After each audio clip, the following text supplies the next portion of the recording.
Hi, everybody. Marcus Songs of the MA Properties Online team for another episode of Martini Monday. This week, I'm going to turn my volume down a minute. I think I have left my volume. I've got this horrible echo. There we go. That's better. So this week in a martini, actually a mojito. I'm wrong there.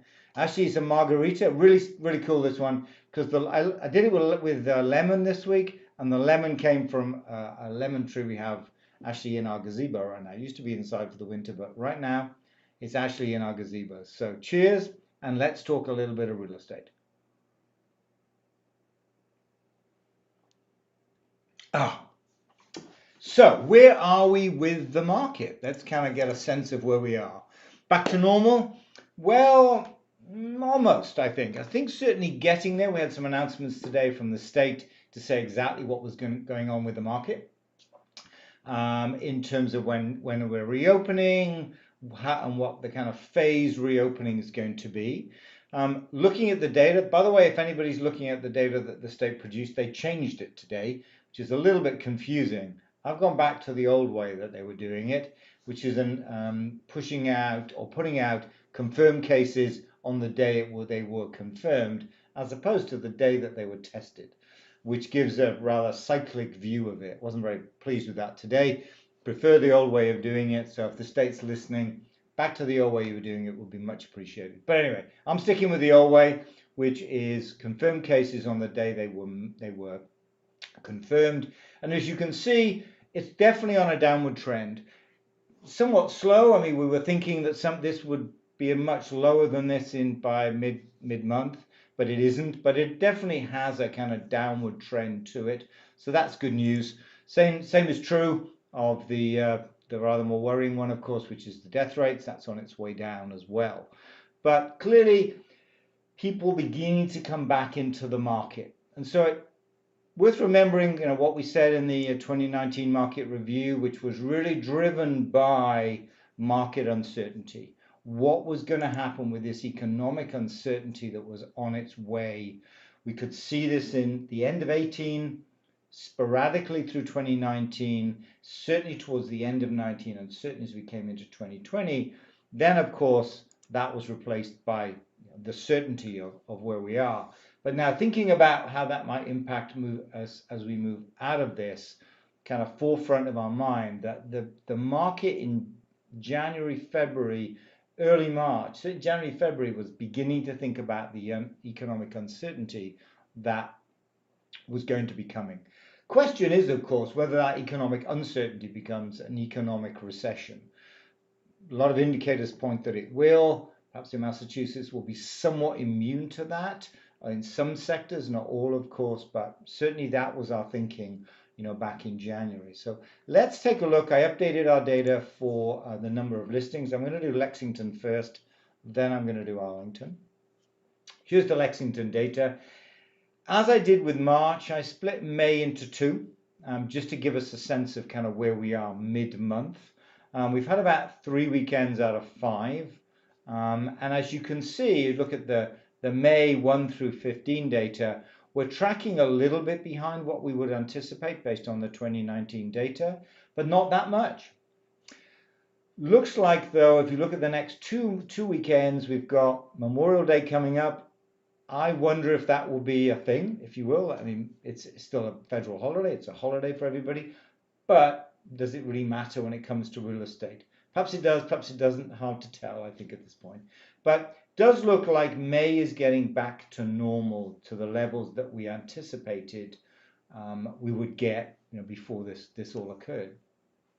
So here's my old projections. That is the projections I made in April. We anticipated then that May would be much lower, far less listings than we would ordinarily expect. I was predicting around 25. We've had 33, I think, this month already. So my projections were low. But as we kind of run those projections forward now, based on where we are in the month, what's coming up with those 2 weekends, 3 behind us, 2 in front of us, it does look like May will get back to close to where we would have expected based on last year's data.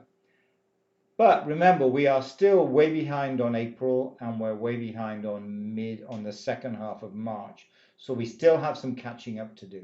So now I think we're going to see more listings in May. We already are. So we will see even more as we move forward to the end of May. June will still see that peak of listings as we see the excess, if you will, from March and April kind of trickle through into that June. What I've downgraded is July and August a little bit because I think they will come on in June as opposed to July and August. So I've taken that excess and I've heavily weighted it for June as opposed to July and August. So that's kind of my thinking right now, that May will be close to where we are, depending very much on what happens next weekend, essentially, over that kind of that Memorial Day weekend. And then lots of homes come on in that June timeframe. Remember now that the state is beginning to open us up. They still have a restriction on open houses. I'll have more to talk about that in a moment. We are still restricted in terms of the number of people that can go into homes. But some of the restrictions we've seen, for instance, Winchester, next town over, originally started with no showings in occupied homes. Then they relaxed that to minimum number of people in an occupied home. I think they will further have to relax that now, probably in the next 1 to 2 weeks. And so the state and the towns will begin to relax it. I happen to think the buyers are well ahead of this. The buyers in the real estate market, perhaps not just in real estate, perhaps in retail in general, and perhaps in the economy in general, are probably 1 to 2 weeks ahead of where the state is right now, for better or for worse. That's kind of where we are. Danny and I were at a garden center this weekend. It was essentially business as usual. It was somewhat restricted in areas where they didn't want too many people, but essentially it was business as usual. So I think we're getting back to that slightly faster than we initially thought, perhaps in late May or late April, excuse me, or mid to late April and certainly May. We've got back to that faster than we anticipated we might do. So that's good news. So here's the projection for Lexington. Still a lot of homes coming on the market in that June timeframe. Less in July and August than I originally projected. That's Lexington. Let's turn our attention to Arlington. Similar picture we were predicting, in the 2019 market review, which had the 2020 predictions in there. We were predicting a somewhat balanced market, tending to a balanced market in Arlington. Let's kind of see how that's playing out this year. Similar to what we see in Lexington, Arlington's getting back to where we would expect it to be this time of year by mid-May. Challenge a little bit with Arlington is that April was a very strong month historically. That was, as you can see, the orange figures here are 2020 numbers, was much lower in 2020 and 2019. So we have a lot of excess inventory that we need to get on the market. Early May was tracking very similar to what we had in 2019. So we're getting back to normal, perhaps not quite, but again, 3 weeks in the 1 to 15, 16 to 31 is actually only 2 weeks. So some pause for thought really in terms of what happens in the second half of May. We'll know more, by the way, when we do the Lexington and Arlington full update. And that's, I think, the 8th and 9th of June, but don't keep me to that. Actually, let me find out. Actually, I have it right in front of me. Let me look. I have a copy. I always have one, available for me. So we have June 9 and 10. Actually, June 9th, we're going to focus on Lexington. June 10th, we're going to focus on Arlington. So I'm right there? Yes. So 9th and 10th, full update. We'll have all the data for May in by then, maybe a little bit of June data too, but certainly all the data for May, and that'll give us a much better picture. So similar picture to that we saw in Lexington, tracking about where we would expect for this time of year, but with a lot of excess inventory in that second half of March and the whole of April to get on the market. So here's my projections about a month ago. Say very low in May, heavily weighted for June, less but still higher numbers for July and August. I think now what we'll see is more homes coming on the market in that May time frame. Lots of homes, similar number, perhaps upwards of 80 homes come on the market in that June time frame, and then less in July and August as sellers begin to see the economy opening up and then bringing their homes on the market in that June time frame. So similar picture to what we saw in Lexington. May more buoyant, June lots of homes on the market, and then it tailing off as we would expect in that July and August timeframe. So that's the projections for this time of year. I wanted to touch on one other thing. Excuse me while I catch my breath here. I was a little late today because it's been a busy day. There's a lot going on right now with all those homes coming on in May, thinking about June as well. So certainly in terms of real estate, it's a very busy time. I wanted to show this graph. You may have seen this before if you watched Martini Monday before. This is the picture that we showed in terms of open houses kind of dropping off the edge of a cliff, as it were. And then private showings somewhat diminished, and then virtual showings being the primary way that people viewed homes. What we've seen now in that kind of May timeframe, the number of open houses increasing. And they're really in two varieties today. This will change as we move forward, undoubtedly, but today, two varieties. Number one, it's the so-called virtual open house, where the listing agent takes you around the home. You get the option to type in questions or view it afterwards. We're finding most people view it after the fact when they have more time to do it. But that virtual open house where the listing agent takes you around, showing you the home, more and more of those occurring, but also more physical open houses. But there's a caveat to those physical open houses, and something to be aware of if potential sellers or buyers are thinking about physical open houses. There is a restriction on how many people can go into a home. The restriction on anywhere is 10 in Massachusetts. Many of the towns have a restriction to one party, perhaps two parties if it's a larger home, one on the second floor, one on the first floor. So that's it. But still a limited number of parties being able to view the property, and some preparation with masks and gloves, perhaps booties as well. So there's kind of a protocol to go through, which is quite time consuming.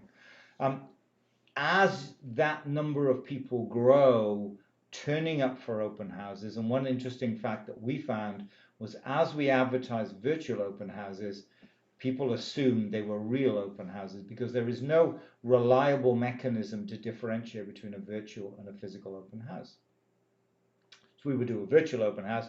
In fact, I just posted today the virtual open house we did for 291 Emerson, a beautiful home we have on the market here in Lexington at the moment. And as Danny's doing the virtual open house, so the doorbell rings and it's somebody, there was a car in the driveway, there must be an open house on. So that's a little somewhat challenging for virtual. But as the number of confidence grows in terms of buyers, as more and more of them turn up for the open house, we think we're going to get something of a bottleneck.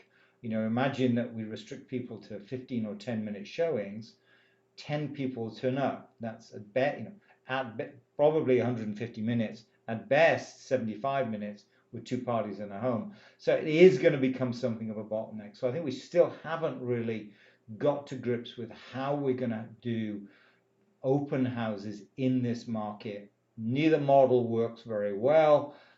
So there is still some teething troubles, if you will, in terms of how open houses work. So if you're a seller and or a buyer, be mindful of that. They are absolutely not the open houses that we know and love, if you will, where the agent will greet you, you walk around the home, at leisure. Those days are not with us yet, even though we are beginning to kind of come out of this lockdown. Buyer confidence is beginning to grow, in fact, is growing. Those open houses are sort of challenging. So I do see that increasing very much as we move forward. But I think as the restrictions are lifted progressively, so we'll progressively get back to the open houses that we remember. But I think that will take at least June, may well be into July before we're in a position to be able to have something like the open houses we had in the past. So that's all I wanted to cover in this Martini Monday. So May looking very promising, lots of homes coming on the market, still have a lot of excess inventory from that second half of March and April to come on. So my projections for June remain as they were previously, a lot of homes coming on the market, perhaps less in July and August. Our focus now clearly is on June. many buyers are in that mindset too, thinking of June as the time when they're going to buy a home. So June's going to be a very hectic month. Lots of homes coming on the market, lots of buyer activity as well. So that's kind of where we are. As I mentioned before, we're going to do another update in 2 weeks' time. June 9 and 10 is when we do the full seminar where we talk about this in detail. June 9th, we're going to focus on Lexington. June 10th, we'll focus on Arlington. So to get an even more in-depth look at the market as opposed to this quick 20-minute look, if you will, please join us for those seminars. There'll be events on Facebook, they're on YouTube, they're on Twitch, they're on all of the online platforms.